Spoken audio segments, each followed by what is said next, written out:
তো কোরবানির মাধ্যমে আমরা আমাদের ভিতরের যে সমস্ত মানে দুষ্ট চিন্তাভাবনাকে ত্যাগ করে আমরা সুন্দর চিন্তাভাবনা করে আমাদের দেশকে সামনের দিকে এগিয়ে নিয়ে যাব এবং আমাদের যারা দুঃখী মানুষ আছে তাদেরকে আমরা এই কোরবানির মাধ্যমে আমরা যেভাবে ইসলামিক কায়দায় যে ভাগ বন্টন আছে বা যেভাবে ওদেরকে দেওয়ার পদ্ধতি আছে আমরা সেভাবে ভাগ বন্টন করে আমাদের এই ঈদ এবং আমাদের কোরবানির মাংস আমরা সবাই গরিব দুঃখী সবাই মিলে আমরা ভাগাভাগি করব এবং একটা সুন্দর ঈদ উদযাপন করব।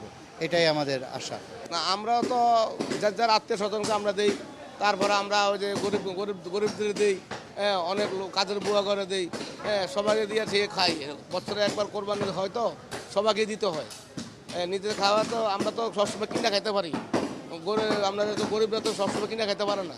1 কেজি মাংস তো 800 টাকা, সবসময় তো কিনতে পারে না তারা। তো আমরা এই জন্য তাদেরকে দিয়ে আমরা খাই। আত্মীয় স্বজন আছে, তারপরে আমাদের গরিব গাঙ্গা আছে, তারপরে আমাদের ফকির মিসকিন আছে, তাদেরকে আমরা দিই। এক জায়গায় দেওয়া করলে তো অনেক জায়গার দরকার, অনেক সময় দরকার। এই জন্য যার যার বাড়ির সামনে যদি এখন সিটি কর্পোরেশন যে সিস্টেমটা করছে, যে পলিথিন দিয়ে দেয়, মলাগুলো পলিথিনের ভিতরে আমরা রেখে দিই, আইসা গাড়ি নিয়ে যাবে। আর আমাদের এখানে পরিবেশ আমরা ধুয়া মাইসা একদম পরিষ্কার করে ক্লিনিক করে রাখবো আমরা।